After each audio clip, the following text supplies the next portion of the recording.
Je m'appelle Caleb, j'ai 31 ans. Je suis devenu père pour la première fois il y a quelques mois seulement.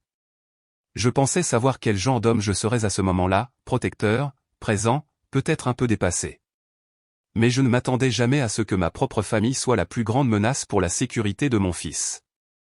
J'ai grandi dans une petite ville où tout est question d'image, le genre d'endroit où tout le monde se connaît et où rien ne passe inaperçu. Mes parents sont profondément enracinés ici. Mon père siège dans presque tous les comités communautaires auxquels vous pouvez penser, et ma mère est la reine officieuse des collectes de fonds de l'église et des événements scolaires. Pour les gens autour de nous, ils sont respectables, généreux, bienveillants. Derrière les portes closes, tout est question de contrôle et d'héritage. Ma sœur aînée, Rachel, a 35 ans. Elle et son mari, Brian, essaient d'avoir un bébé depuis plus de 10 ans. Ils ont essayé toutes les voies possibles, plusieurs cycles de FIV, des spécialistes de la fertilité dans la ville voisine, même une brève demande d'adoption qui s'est terminée par un chagrin d'amour. Lorsqu'ils ont arrêté d'essayer, Rachel a sombré. Chaque fête se transformait en séance de deuil pour ce qu'elle avait perdu, chaque conversation revenait d'une manière ou d'une autre à la maternité et à l'injustice de la vie à son égard.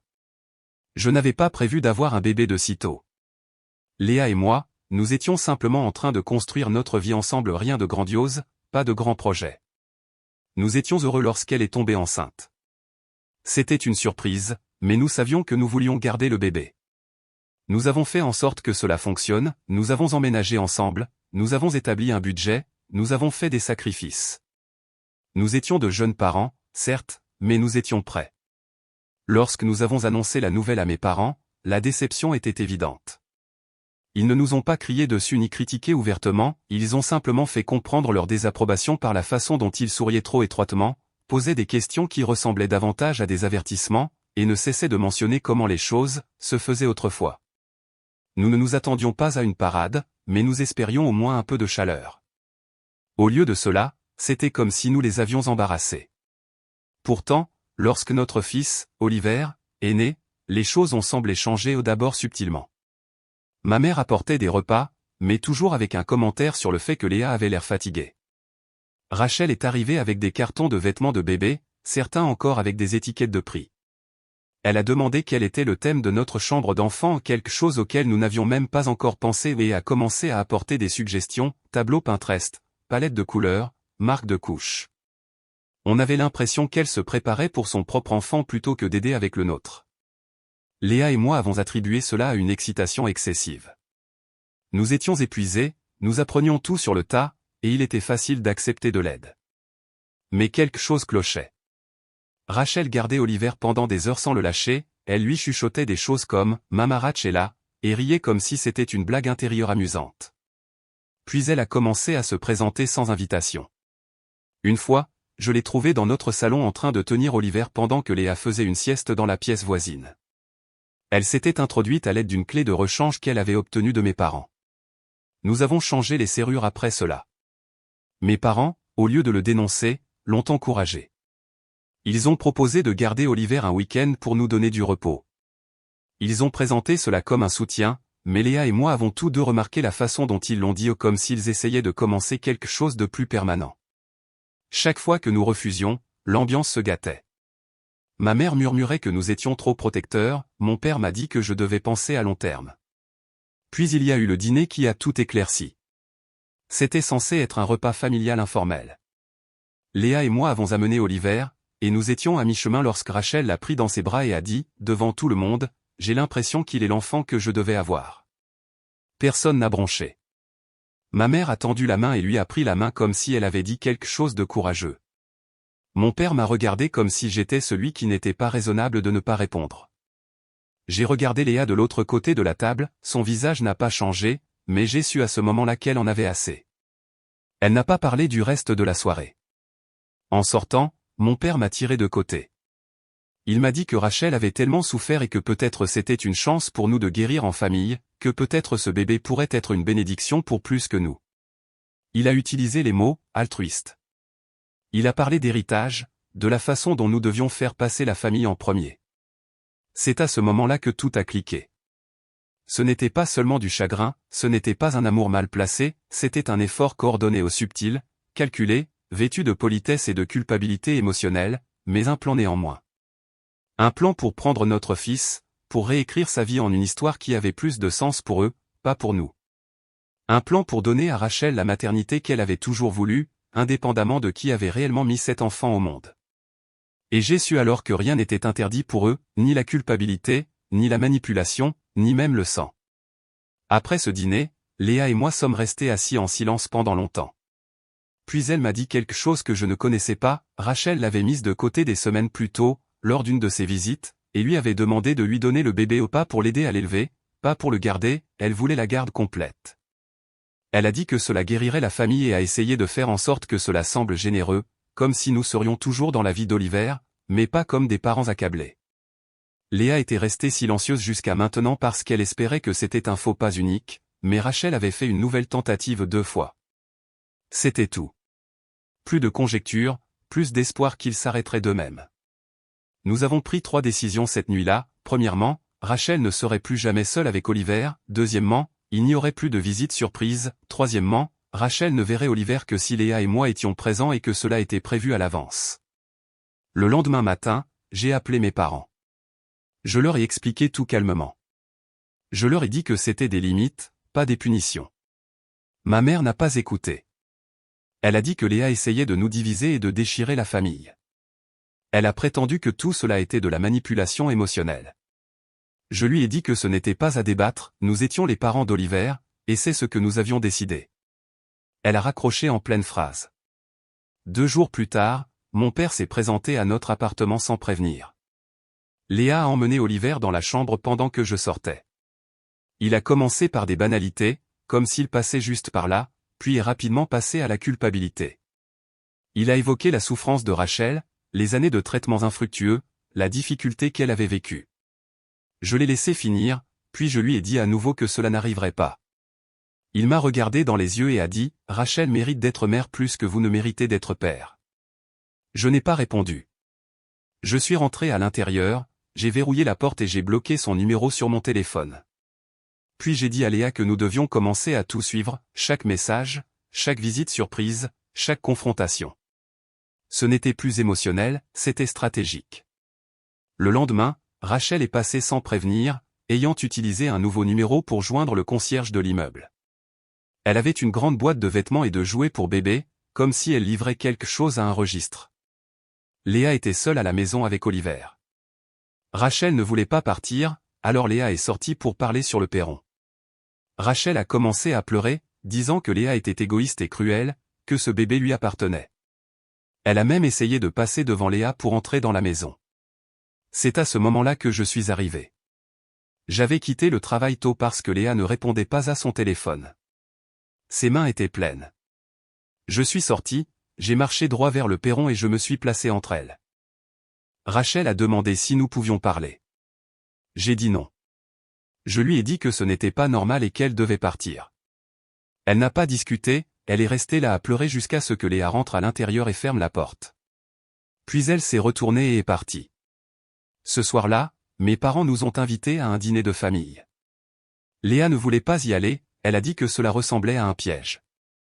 Je lui ai dit que j'irais seule, juste pour maintenir la paix, et elle a accepté à contre-cœur.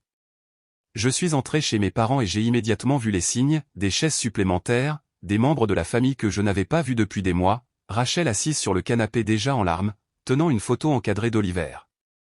C'était exactement ce dont Léa m'avait mis en garde. Dès que le dîner a commencé, Rachel s'est levée et a commencé à parler de la difficulté qu'elle avait eue à regarder son avenir s'éloigner de plus en plus. Ma mère s'est assise à côté d'elle, hochant la tête, tandis que mon père me regardait comme s'il était temps pour moi de dire quelque chose de noble. Une de mes tantes a tapoté la main de Rachel et a dit « Peut-être qu'il y a encore un moyen que cela puisse fonctionner pour tout le monde. » Je me suis levé. Je leur ai dit qu'Oliver n'était pas un bien familial partagé, ce n'était pas un projet communautaire, c'était notre fils, et ce qu'il faisait n'était pas de l'amour, c'était de la pression enveloppée de chagrin et qui nous était remise comme une responsabilité.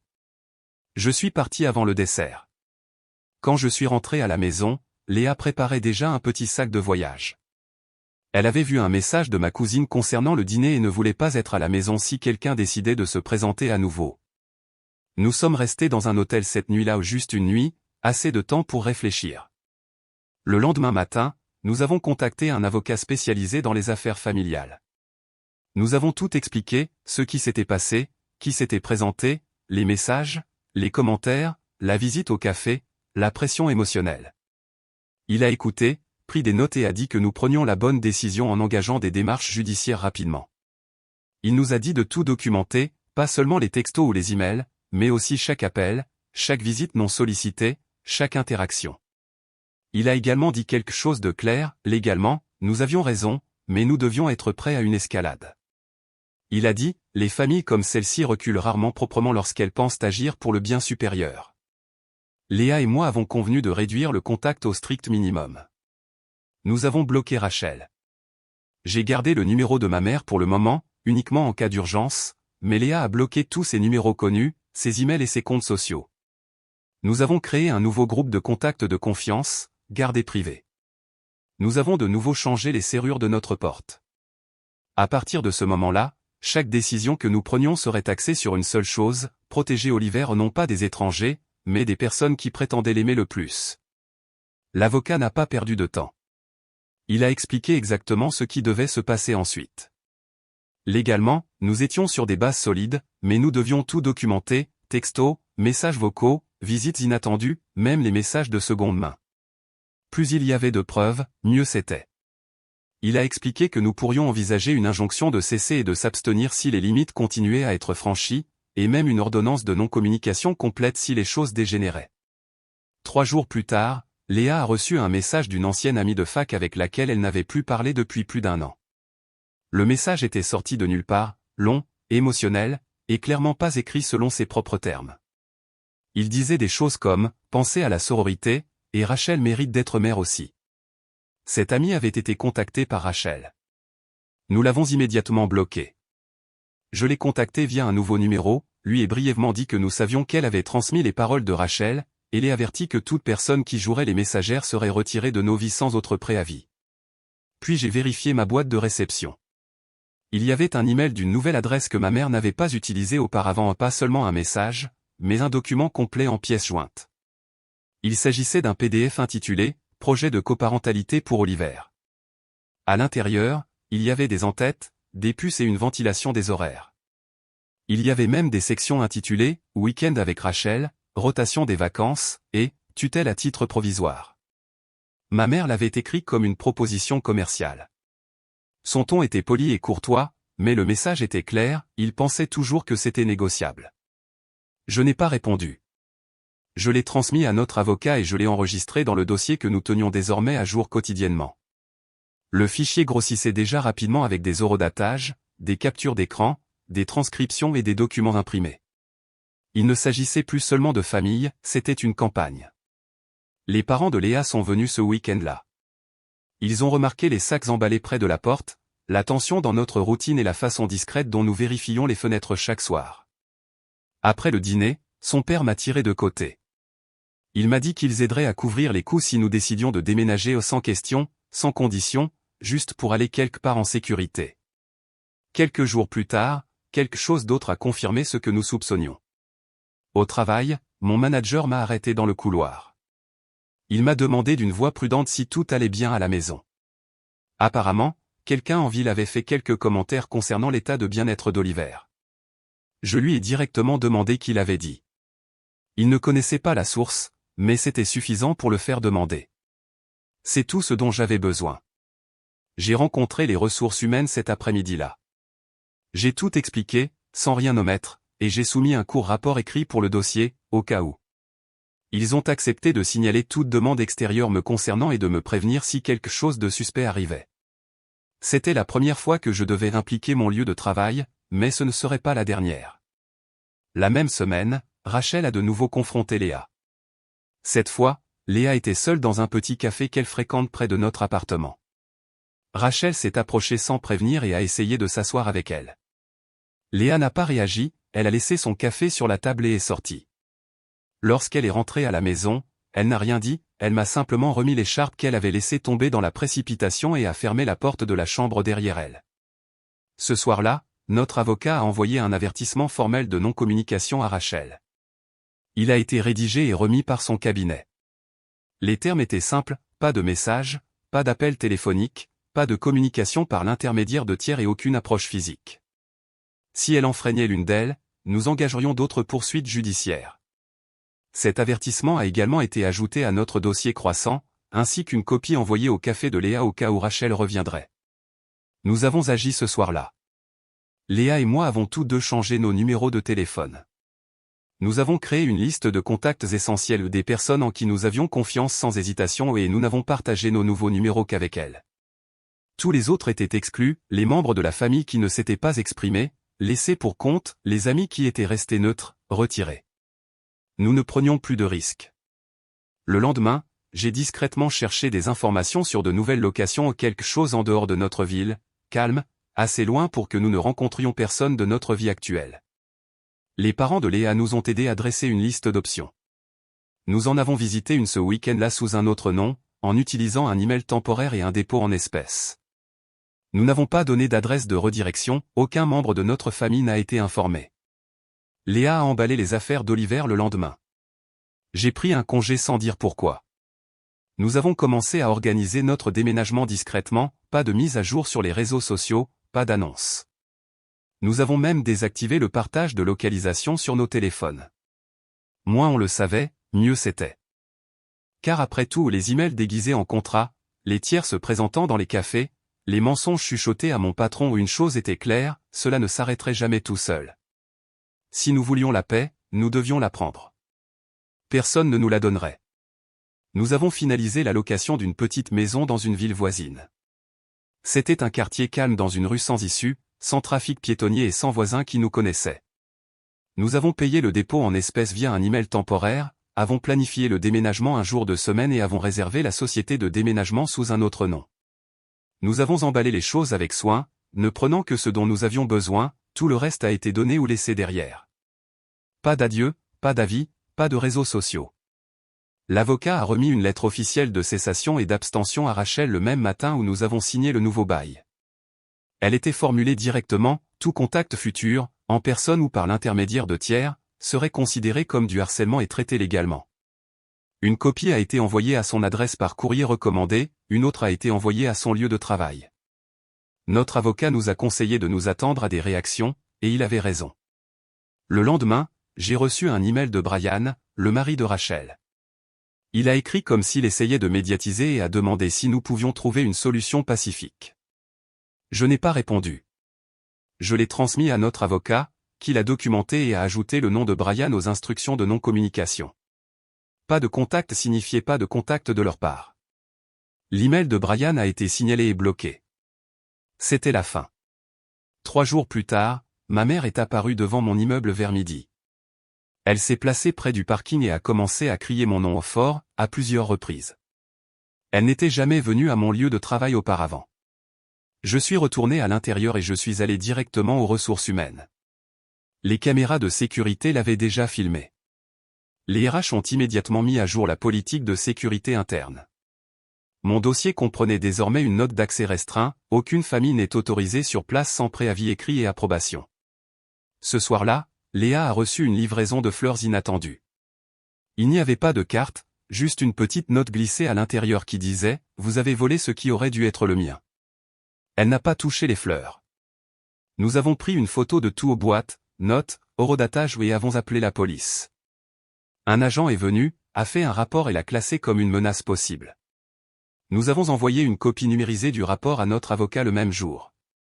Il l'a ajouté à notre dossier croissant. J'ai installé de nouvelles caméras de sécurité le même soir, chaque porte, chaque fenêtre, toutes activées par le mouvement, connectées au stockage dans le nuage et avec une sauvegarde 24h24 et 7J7. J'ai donné à notre avocat un accès à distance au flux et aux images. Nous n'attendions pas qu'il se passe quelque chose, nous allions être prêts avant que cela n'arrive. Pendant ce temps, une amie a transmis des captures d'écran des amis de Rachel publiant des déclarations vagues et indirectes sur les parents qui ne méritent pas leur enfant et les choix égoïstes qui blessent les gens bien. Ils ne nous ont pas nommés, mais ils n'avaient pas besoin de le faire, la formulation était précise, et le moment était évident. J'ai pris des captures d'écran, date, nom d'utilisateur, légende, tout a été enregistré. Une semaine après notre déménagement, une de mes tantes, qui était restée à l'écart jusqu'à présent, a pris contact en privé. Elle s'est excusée de ne rien avoir dit plus tôt. Elle avait observé de loin, espérant que cela se calmerait, mais maintenant elle entendait des choses qui la préoccupaient. Rachel avait dit à plusieurs parents qu'elle avait été volée de son enfant, affirmant qu'on lui avait promis une tutelle, bien qu'aucune discussion de ce genre n'ait jamais eu lieu, que nous avions changé d'avis après lui avoir promis une tutelle. Rien de tout cela n'était vrai. Ma tante a envoyé des captures d'écran d'une conversation de groupe familial dans laquelle mes parents participaient, ils m'accusaient activement d'être instable et présentaient Léa comme manipulatrice. Ce fut la goutte d'eau. Léa et moi avons cessé de communiquer avec toute personne qui n'était pas notre avocat ou l'un de nos 2 amis de confiance. Nous avons changé nos contacts d'urgence. Nous avons mis à jour toutes les adresses postales à une boîte postale privée dans une autre ville. Même le pédiatre d'Oliver a été remplacé par un autre près de notre nouveau domicile. Pas d'adresse de redirection, pas de dossier partagé. 2 jours après notre installation, la police s'est présentée à notre porte. Il s'agissait d'une vérification du bien-être. L'agent s'est tenu sur le perron, calme mais ferme, et a expliqué que quelqu'un nous avait signalé comme disparu et affirmé qu'Oliver pourrait être en danger. Léa a tenu Oliver pendant que je montrais à l'agent chaque document que nous avions, la cessation et l'abstention, le rapport de police concernant la note des fleurs, le dossier juridique de notre avocat et les images de surveillance de nos 2 derniers jours. L'agent a demandé une pièce d'identité et a fait un tour dans la maison. Il a parlé à Léa séparément, puis à moi. Il a confirmé que le rapport provenait de mes parents. Ils ont dit à la police que nous avions disparu et qu'Oliver pourrait ne pas être en sécurité. Avant de partir, l'agent nous a conseillé de demander une ordonnance restrictive formelle. Il a dit que le schéma était clair, escalade, personnel et persistant.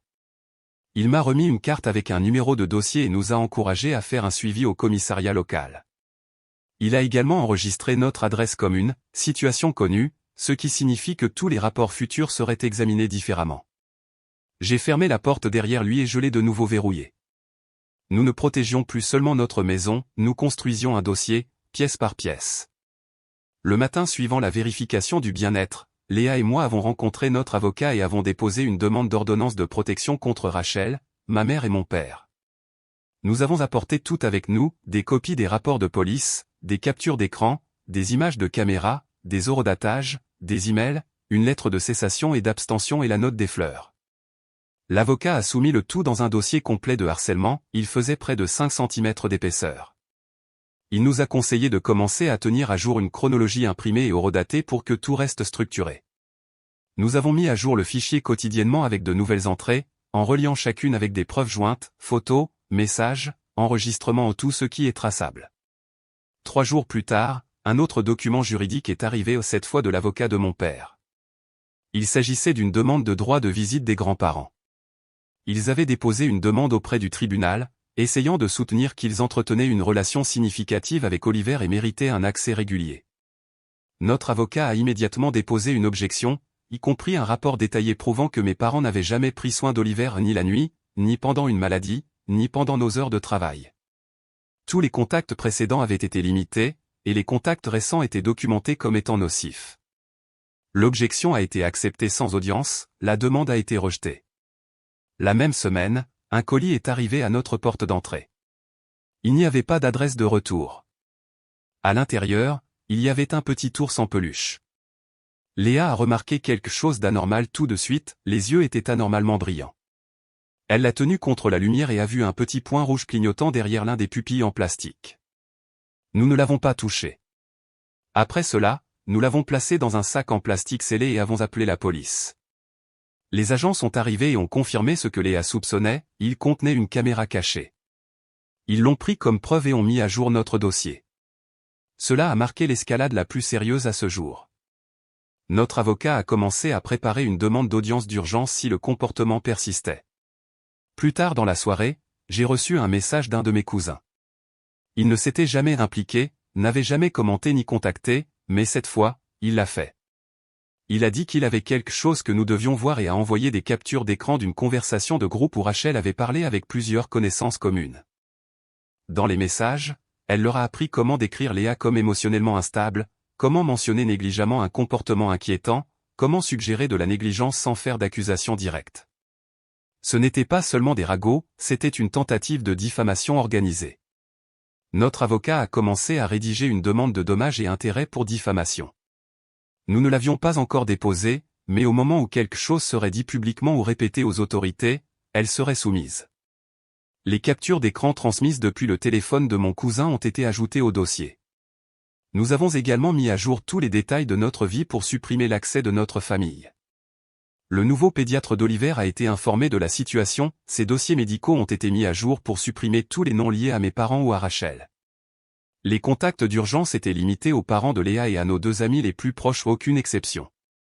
Nous avons revérifié l'inscription à la garderie et remplacé les formulaires de contact là aussi. Léa a parcouru sa propre liste de contacts et a supprimé toutes les connaissances communes qui avaient ignoré nos limites ou transmis des messages inoffensifs de Rachel. Toute personne qui a donné ne serait-ce qu'un seul signe d'avertissement a été coupée. Une semaine plus tard, Léa est allée chercher quelques affaires dans un magasin près de notre nouvelle maison. Elle m'a appelé dès son retour, calme mais vigilante. En traversant le parking, elle a remarqué quelqu'un qui la suivait. Lorsqu'elle s'est retournée pour vérifier, c'était ma mère. Elle n'a rien dit, elle est restée là, à moitié cachée derrière une voiture, avant de partir. Lorsque Léa a commencé à filmer, elle a levé son téléphone. Dès qu'elle l'a fait, ma mère s'est retournée et est partie sans un mot. Nous avons soumis la vidéo ce soir-là. Elle a été ajoutée au dossier de l'ordonnance de protection. C'était la 3e apparition directe après un avertissement juridique écrit.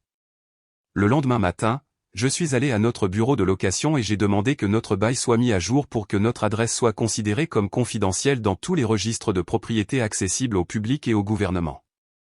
Ils ont traité le changement immédiatement. À l'avenir, même les registres postaux afficheraient nos informations comme restreintes. Une semaine s'est écoulée sans nouveau contact. Oliver a eu son premier rendez-vous chez le nouveau pédiatre. Le médecin a effectué une évaluation complète et a noté qu'Oliver était en bonne santé, bien nourri, propre et manifestait un fort attachement émotionnel aux 2 parents. Il n'y avait aucune inquiétude. Nous avons demandé au médecin de conserver les notes de la visite dans ses dossiers au cas où elles seraient nécessaires pour la documentation du tribunal.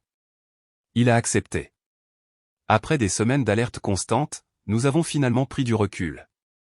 Les parents de Léa ont proposé de s'occuper de la maison pendant quelques jours. Nous avons conduit 2 heures jusqu'à un chalet tranquille sans réseau cellulaire, sans internet et sans interruption. Nous étions juste nous 3, Léa, Oliver et moi. Nous avons apporté des livres, des collations et un appareil photo instantané d'occasion. C'était la première fois depuis des mois que nous n'avions pas d'alerte, pas de coups, pas de colis étranges, pas de voitures inattendues et pas de rapport à déposer. Nous sommes restés 2 nuits et nous n'avons pas parlé une seule fois des dates d'audience, des avocats ou de la famille. Pendant ces 48 heures, il n'y avait que le silence, les arbres et de l'espace pour respirer. Nous savions que ce n'était pas fini, mais pour une fois, c'était en pause. Nous sommes rentrés du chalet un dimanche soir. Il y avait une enveloppe blanche collée à notre porte d'entrée. À l'intérieur se trouvait une citation à comparaître officielle. Rachel avait demandé la garde exclusive d'Oliver. Les documents étaient épais, tamponnés et sérieux. Elle a affirmé que nous l'avions manipulé émotionnellement et que nous lui avions promis le bébé pendant la grossesse. Elle a appelé cela une trahison. Elle a accusé Léa de m'isoler et a dit que j'étais trop faible émotionnellement pour prendre des décisions parentales. Sa requête indiquait que Léa était contrôlante et que mon état mental avait été compromis par la pression de sa part. Notre avocat a tout examiné attentivement. Rachel avait également inclus des lettres de membres de la famille ou des personnes qui n'avaient jamais été impliquées avec Oliver de quelque manière que ce soit. Un oncle d'un autre État a écrit que Rachel avait toujours rêvé d'être mère et qu'on lui volait cela. Une cousine germaine a écrit que Léa était émotionnellement fermée. Aucun d'eux ne nous avait jamais vus ensemble en personne. Notre avocat a immédiatement commencé à préparer une demande conventionnelle. Nous avons inclus les dossiers de thérapie de Léa, les rapports du pédiatre et les dossiers de police, toute la documentation de cessation et d'abstention, l'incident de la caméra cachée, l'incident de la garderie, chaque incident avec des noms, des dates, des photos et un suivi juridique. Nous avons compilé une piste écrite complète prouvant que Rachel n'avait jamais reçu de promesse juridique ou verbale de garde et que chaque mesure que nous avons prise était fondée sur son harcèlement incessant. J'ai contacté quelqu'un à qui je n'avais pas parlé depuis des années, l'ancienne thérapeute de Rachel. Elle ne traitait plus Rachel, mais elle a accepté de soumettre une déclaration confidentielle exprimant son inquiétude concernant le comportement obsessionnel de Rachel, citant des schémas antérieurs qui correspondaient à ce que nous vivions. Cette lettre a été signée, scellée et transmise directement au cabinet du juge par notre équipe juridique. Le tribunal a fixé une audience préliminaire. Une ordonnance de non-divulgation a été émise immédiatement. Les deux parties étaient interdites de discuter de l'affaire en ligne ou avec la famille élargie, aucune mention sur les médias sociaux, aucun message vague, aucun message via des tiers. Toute violation pourrait entraîner des sanctions.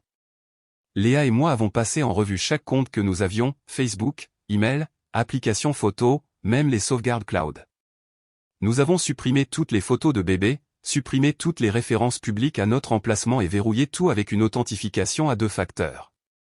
Tous les amis et la famille élargie ont été supprimés des listes d'abonnés, sauf s'ils figuraient sur notre liste d'autorisation juridique. Toute nouvelle demande d'abonnés a été ignorée. 2 jours plus tard, la garderie a appelé. Il était en milieu de matinée. Un des membres du personnel a dit que ma mère s'était présentée à la réception. Elle leur a dit qu'elle était inscrite comme tutrice d'Oliver et qu'elle était là pour le chercher. Elle a même apporté une vieille photo d'elle avec lui. Lorsqu'ils ont demandé une pièce d'identité et une confirmation des contacts d'urgence, elle s'est énervée. La directrice a appelé la police. Lorsque je suis arrivé, les policiers parlaient déjà avec l'équipe de la garderie. Ma mère était partie, mais pas avant d'avoir fait une scène. La police a recueilli les témoignages et a émis une ordonnance d'interdiction formelle à son encontre. Elle était maintenant bannie à jamais de l'établissement. Le rapport, ainsi que les noms des témoins, a été soumis à notre avocat. Cet incident à lui seul a suffi à renforcer notre demande d'ordonnance de protection. La même semaine, une de mes tantes nous a appelés pour nous prévenir discrètement. Rachel disait aux gens depuis des années, en privé, que si elle ne pouvait pas avoir d'enfant, elle voulait élever le mien. Elle leur a dit qu'elle avait toujours été destinée à être la mère d'Oliver. Elle avait apparemment présenté cela comme une promesse, disant aux gens que j'y avais pensé et que nous étions simplement en train de trouver comment faire la transition. Rien de tout cela n'était réel, mais cela suffisait à expliquer pourquoi tant de parents croyaient sa version des événements. J'ai imprimé des emails de la semaine où Oliver est né ou des messages où j'ai partagé des photos de nouveau-nés, des mises à jour de l'hôpital, même un reçu pour un acte de naissance mentionnant Léa et moi comme parents. Nous les avons soumis avec notre plan parental signé, un document notarié du début de la grossesse décrivant nos responsabilités, notre couverture d'assurance et nos rôles en matière de prise de décision médicale. Léa a recommencé à travailler à temps partiel à domicile. Nous avons convenu d'une nouvelle routine, son horaire le matin, le mien le soir, en alternant toujours lorsqu'Oliver avait besoin d'attention. Nous avons partagé un lecteur sécurisé avec notre avocat pour accéder aux documents. J'ai de nouveau amélioré notre système de sécurité, cette fois avec un accès à distance, des alertes de mouvement et une sauvegarde cryptée. J'ai aussi acheté un coffre-fort ignifuge. À l'intérieur, j'ai stocké chaque document de justice, rapport de police, échange de mails et contrat juridique, 2 copies de tout, une imprimée, une sur un lecteur. Notre avocat a examiné le dossier de Rachel et nous a donné une réponse claire, il reposait sur l'émotion, pas sur les preuves, aucun contrat, aucune promesse écrite, aucun document de tutelle, juste des sentiments, de la pression et un récit basé sur la sympathie. Le juge a fixé l'audience pour la garde complète au mois suivant. Tout à partir de ce moment serait décidé au tribunal, plus de textos, plus de visites dans la cour, plus de fleurs, de notes ou de faux ramassages. C'était officiel maintenant, et nous étions prêts. L'audience préliminaire était prévue un mardi matin. Léa et moi sommes arrivés tôt avec notre avocat et un classeur complet de preuves. La salle d'audience était silencieuse, avec seulement quelques participants. Rachel était assise de l'autre côté avec son équipe juridique, et mes parents étaient derrière elle, tous deux silencieux. Après avoir examiné le calendrier, le juge a accordé une ordonnance restrictive temporaire contre tous les 3, Rachel, ma mère et mon père. Elle resterait en vigueur jusqu'à la décision finale concernant la garde. Ils étaient interdits de s'approcher de nous ou de nous contacter directement ou par l'intermédiaire de quiconque. Le juge a également réitéré l'ordonnance de non-divulgation, personne n'était autorisé à parler de l'affaire publiquement ou en privé. Cela incluait les amis, les voisins ou les publications en ligne, plus aucune tentative détournée de nous joindre ou d'influencer les autres. De retour à la maison, j'ai fait installer un nouveau système d'interphone. Il était équipé d'une alimentation vidéo intégrée et d'un enregistrement sur le cloud. J'ai ajouté un lecteur de sauvegarde et les connecté à un routeur caché. Les images étaient cryptées et partagées en temps réel avec notre avocat et un contact sécurisé au poste de police local. Personne ne pouvait se présenter sans être enregistré. Une semaine plus tard, nous avons reçu un appel d'un spécialiste du bien-être de l'enfant nommé par le tribunal. Elle allait effectuer une série de visites à domicile surprise pour évaluer les conditions de vie d'Oliver, son développement émotionnel et nos routines parentales. On nous a dit de ne pas nous attendre à un horaire précis, mais de continuer notre vie normalement. La première visite a eu lieu 3 jours plus tard dans l'après-midi. La spécialiste a parcouru toutes les pièces, a pris des notes, a parlé séparément à nous deux et a observé Oliver interagir avec ses jouets et ses routines. La deuxième visite a eu lieu tôt le matin de la semaine suivante. Cette fois, elle a observé le petit déjeuner, la préparation de la sieste et le temps de jeu. Elle a posé des questions détaillées sur les horaires de sommeil, les étapes du développement et les liens émotionnels. Après le dernier entretien, elle a soumis un rapport officiel au tribunal. Il n'y avait aucune inquiétude.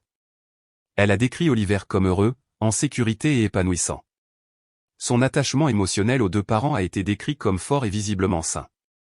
L'équipe juridique de Rachel a tenté de retarder le procès à nouveau. Ils ont déposé une requête demandant du temps pour recueillir plus de preuves émotionnelles, quoi que cela signifie. Le juge l'a rejeté sur le champ.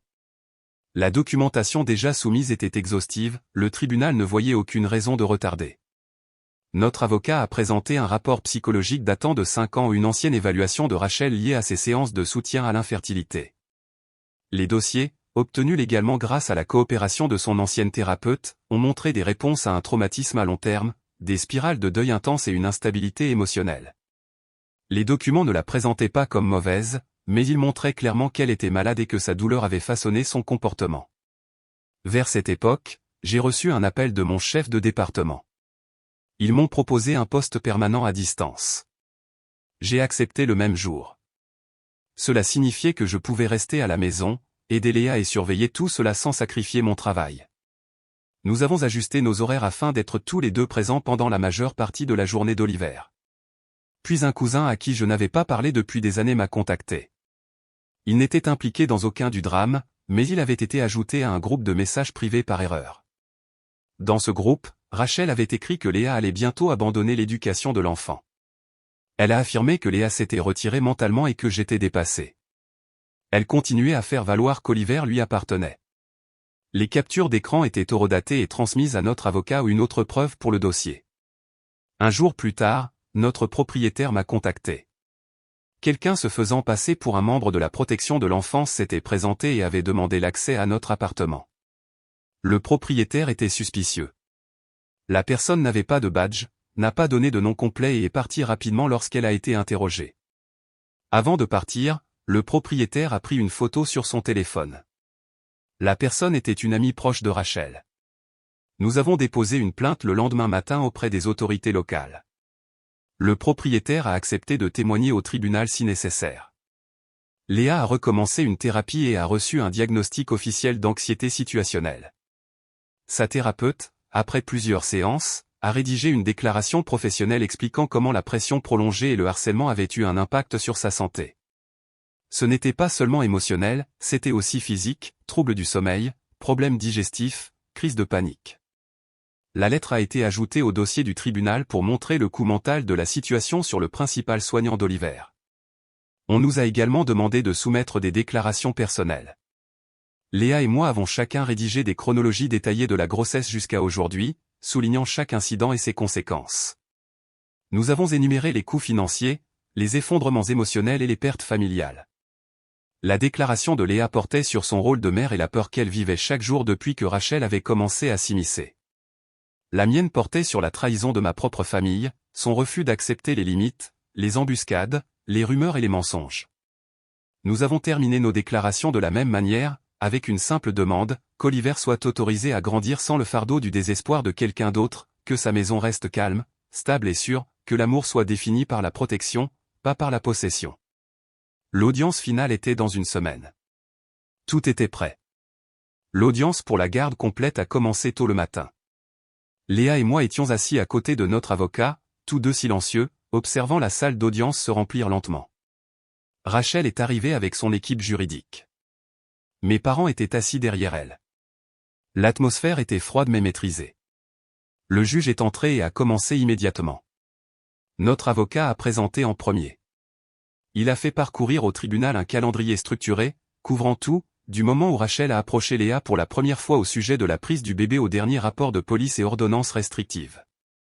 Chaque élément était documenté, textos, emails, messages vocaux, captures d'écran, témoignages, dossiers de police, photos de colis, évaluation de thérapeute et 2 évaluations à domicile par l'agent de protection de l'enfance. Tout était présenté dans l'ordre, étayé par des faits. L'équipe de Rachel a suivi. Ils se sont appuyés fortement sur l'émotion. Ils ont présenté Rachel comme une femme dévastée par l'infertilité, trahie par un jeune frère qui avait volé sa seule chance d'être mère. Ils ont décrit Léa comme froide et contrôlante, quelqu'un qui avait coupé le lien d'une sœur aimante avec son neveu. Ils ont qualifié cela de tragique. Ils ont utilisé le mot cruel. Puis mes parents ont pris la parole. Ma mère a dit que j'étais instable et que j'avais toujours eu des problèmes de responsabilité. Mon père a affirmé que Léa m'avait manipulé pour que j'abandonne la famille. Aucun d'eux n'a fourni de date ou de preuves, seulement des histoires et des opinions. Le juge a interrompu à plusieurs reprises, demandant des exemples spécifiques de dommages ou de négligence. Il n'y en avait aucun. Chaque réponse revenait à l'émotion et à l'attente, et non aux faits. Lorsqu'elle a été contre-interrogée, Rachel a confirmé avoir qualifié Oliver de son fils lors d'une conversation privée. Elle a essayé de l'expliquer comme du chagrin et de la perte. Notre avocat a ensuite joué un appel enregistré ou une conversation entre Rachel et une amie où Rachel a décrit son plan pour intervenir lorsqu'ils vont s'effondrer et récupérer ce qui aurait dû être le mien. La salle est devenue silencieuse. La directrice de la garderie a ensuite pris la parole. Elle a décrit le jour où Rachel est venue sans prévenir et a essayé de modifier les dossiers de contact d'urgence d'Oliver.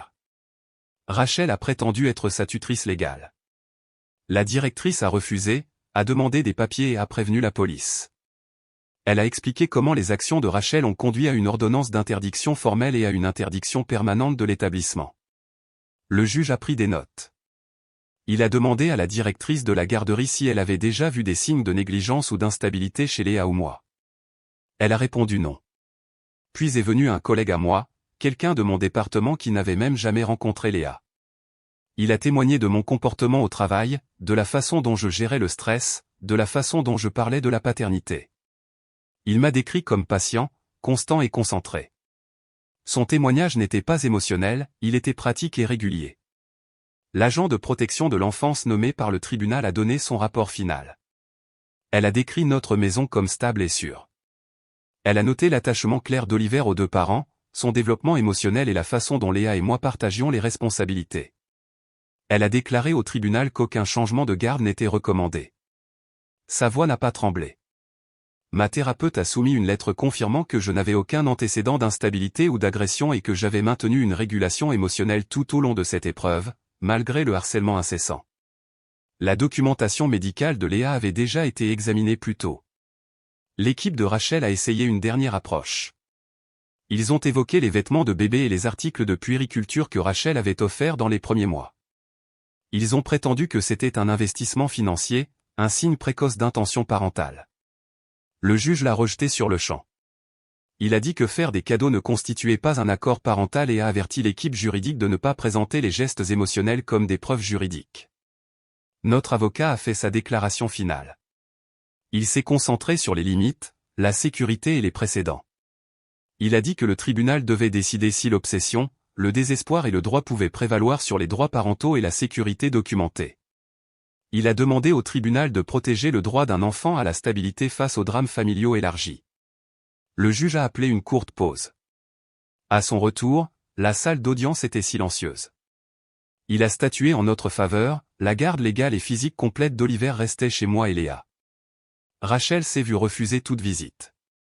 Mes parents ont également été empêchés de tout contact. Le juge a clairement indiqué que toute tentative future d'ingérence, directement ou indirectement, entraînerait des accusations criminelles et des poursuites judiciaires immédiates. Il a ordonné que toutes les communications avec des tiers, les tentatives de diffamation et les contacts indirects cessent définitivement. Toute violation entraînerait l'application de la loi sans autres audiences. Il n'a pas terminé le jugement par un sentiment, il l'a terminé par la loi. Rachel avait l'air stupéfaite. Ma mère a détourné le visage. Mon père est resté immobile. La dernière déclaration du juge a été brève, cet enfant mérite la paix, pas la pression. Cette affaire est close. Une semaine après l'audience, nous avons reçu la décision officielle par écrit, la garde complète et permanente d'Oliver a été accordée à Léa et moi. Le juge a également approuvé une ordonnance restrictive permanente contre Rachel, ma mère et mon père. La décision expliquait tout en détail, aucune visite, aucune communication, aucun message de tiers, aucune présence physique près de notre maison, de la garderie ou du lieu de travail. Dans la décision écrite, le juge a ajouté une condition, Rachel ne pouvait pas déposer de nouveaux recours en garde à moins d'avoir terminé un traitement psychologique formel et d'avoir obtenu l'autorisation d'un professionnel de la santé mentale agréé et approuvé par le tribunal. Sans cela, son cas ne serait même pas examiné. 4 jours plus tard, mon père a violé l'ordonnance restrictive. Il a envoyé un email à mon adresse professionnelle. C'était court, quelque chose comme « réparer les choses ». Je ne l'ai pas entièrement ouvert, je l'ai transmis à notre avocat, qui l'a immédiatement envoyé aux autorités. Un mandat a été émis pour violation de l'ordonnance du tribunal. Il a été arrêté la même semaine, libéré sous caution conditionnelle. Le tribunal a de nouveau appliqué des conditions strictes de non-contact. Une autre violation, et la prochaine arrestation comprendrait une peine de prison automatique. Nous n'avons plus eu de nouvelles de lui après cela. Léa et moi avons entamé la procédure légale pour changer le nom de famille d'Oliver. Nous voulions une rupture nette avec la partie de la famille qui avait essayé de le traiter comme un lot de consolation. Notre avocat a déposé la requête, et nous avons rassemblé les documents nécessaires. Nous les avons ajoutés à un nouveau classeur que nous avions commencé, celui que nous avons appelé le « dossier des legs ». Le dossier contenait plus que de simples documents juridiques, nous y avons inclus des lettres, des photos, des reçus et des notes écrites, une copie de la décision du juge, une lettre du pédiatre, une capture d'écran imprimée du message de l'ami de Rachel concernant la récupération de ce qui lui revient. Un jour, lorsqu'Oliver sera assez grand, nous lui donnerons ce dossier. Nous le laisserons voir par lui-même pourquoi nous nous sommes battus et comment nous avons gagné. Quelques semaines plus tard, j'ai accepté une promotion au travail. Elle était assortie d'une augmentation et a confirmé mon statut permanent à distance. Nous avons utilisé l'augmentation de revenus pour faire avancer un plan que nous avions mis de côté des mois auparavant, une relocalisation dans une petite ville côtière que Léa avait toujours aimée. Nous avons choisi une maison avec une cour clôturée, de plein pied, à distance de marche de la plage. Nous n'avons rien dit à personne en dehors de notre cercle de confiance. Léa a poursuivi sa thérapie.